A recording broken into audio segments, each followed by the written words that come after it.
வணக்கம் நண்பர்களே. இந்த வீடியோல நம்ம என்ன பார்க்க போறோம்னா, நம்மளுடைய மியூச்சுவல் ஃபண்ட் எவ்வளவு ரிட்டர்ன் பண்ணிருக்குன்றது பிரச்சனை கிடையாது. மார்க்கெட்டோட சேர்ந்து எவ்வளவு ஸ்மார்ட்டா மூவ் ஆகுது அப்படின்றது தான் ரொம்ப முக்கியம். ரைட், இந்த ஸ்மார்ட்னஸ் எப்படிங்க நம்ம செக் பண்றது அப்படின்னாக்க இதுக்கு நிறைய பேராமீட்டர் இருக்கு. இன்னைக்கு ஒரே ஒரு பேராமீட்டர் பத்தி தான் பார்க்க போறோம். அது பீட்டா அப்படின்ற ஒரு பேராமீட்டர். இந்த வீடியோ ஒரு எஜுகேஷனல் அவேர்னஸ் வீடியோ. ஸோ எல்லாருக்கும் இது தெரியணும் அப்படின்றதுக்காக தான் நான் இது ரெக்கார்ட் பண்ணி பப்ளிஷ் பண்ணிட்டு இருக்கேன். ஃபர்ஸ்ட் சிம்பிளா பீட்டா அப்படின்னா நம்ம ஃபண்டு மார்க்கெட்டை எப்படி ஃபாலோ பண்ணுது, மார்க்கெட்டோட சேர்ந்து எப்படி ஃபாலோ பண்ணுதுன்றக்குரிய ஒரு ஸ்கேல். இந்த பீட்டான்றது மல்டிபிள் வேல்யூஸ் இருக்கலாம். 3 வேல்யூ தான், மல்டிபிள் நிறைய நினைச்சிடாதீங்க. ஒன்னு பீட்டா ஈக்குவல் டு 1 இருக்கலாம், பீட்டா லெஸ் தென் 1 இருக்கலாம், இல்ல பீட்டா கிரேட்டர் தென் 1 இருக்கலாம்.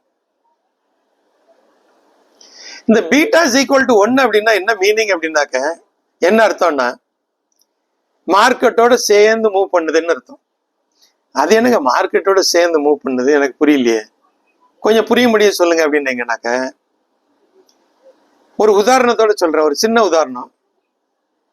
இப்ப மார்க்கெட் ஒரு 5% அப் ஆயிருக்கு, நம்மளோட ஃபண்டும் 5% அப் ஆகும்.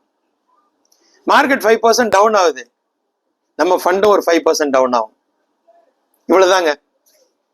ரொம்பலாம் நீங்க இதை காம்ப்ளிகேட் பண்ணிக்க தேவையில்லை. சிம்பிளா அப்படி ஞாபகம் வச்சுக்கோங்க. ஈக்குவல் டு 1 இருந்தா மேல போனா மேல போகும், கீழே வந்தா கீழே வரும்.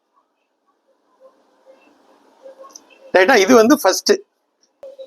இப்ப அடுத்த கிரைட்டீரியா என்னன்னு பார்ப்போம். இந்த பீட்டா கிரேட்டர் தென் 1.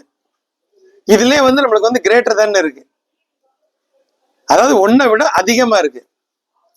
அப்போ அதிக ஸ்பீட் அப்படின்னு அர்த்தம். இது அதிக ஸ்பீடுன்னா என்னன்னா,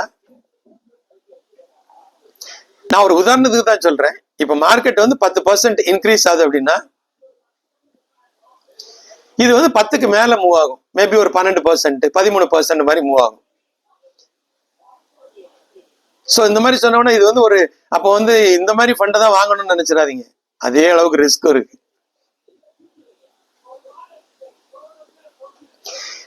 அதே மாதிரி மார்க்கெட் கீழே இறங்கினாலும் மார்க்கெட்டோட வேகமா கீழே இறங்கிடும்.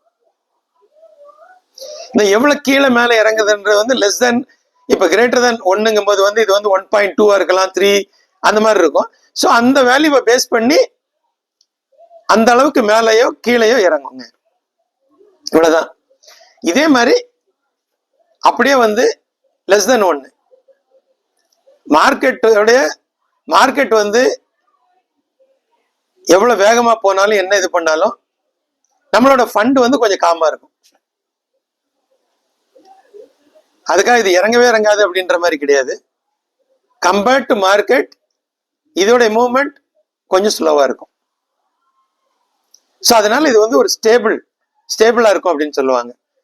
ஸோ அதனால ஒரு கன்சர்வேட்டிவா ஒரு இன்வெஸ்டர் இருக்காங்க அப்படின்னாக்க ஒரு பீட்டா வேல்யூ லெஸ் தென் 1 எடுத்துக்கலாம்.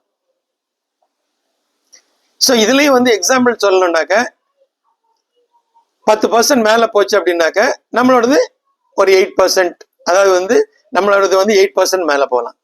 அதே மாதிரி கீழே வரும்போதும் 10% கீழே இறங்குச்சுன்னா இது 8% தான் இறங்கலாம், ரொம்ப இறங்காது. ஸோ அதனால நம்ம ஃபண்டோட வேல்யூ ரொம்ப குறையாது. அவ்வளவுதான். இந்த 3 சினாரியோ தாங்க. இது பேசிக்கா எதுக்கு யூஸ் பண்றோம் அப்படின்னாக்க, அதாவது இது சுருக்கமா சொல்ல போனா பீட்டா வேல்யூ அதிகம்னாக்க அதிக ஸ்பீடு, பீட்டா வேல்யூ கம்மி அப்படின்னாக்க ஸ்டேபிள் ஸ்பீடு கம்மின்னு அர்த்தம். அவ்வளவு. அந்த ஒரே ஒரு லைனை மட்டும் ஞாபகம் வச்சுக்கோங்க. பீட்டா வேல்யூ அதிகம்னா ஸ்பீட் அதிகம், கம்மினா ஸ்டேபிள் அண்ட் ஸ்பீடு கம்மியா இருக்கும். இதாங்க இதுல சொல்ல வந்தது. ஐ திங்க் இது உங்களுக்கு ரொம்ப யூஸ்ஃபுல்லா இருக்கும்னு நினைக்கிறேன். உங்களோட ஃப்ரெண்ட்ஸ் அண்ட் நண்பர்களுக்கு ஷேர் பண்ணுங்க. மறக்காம நம்ம சேனலை சப்ஸ்கிரைப் பண்ணிருங்க. ஸோ இது மாதிரி நான் போடக்கூடிய வீடியோ உங்களுக்கு உடனே வரும். நன்றி, வணக்கம்.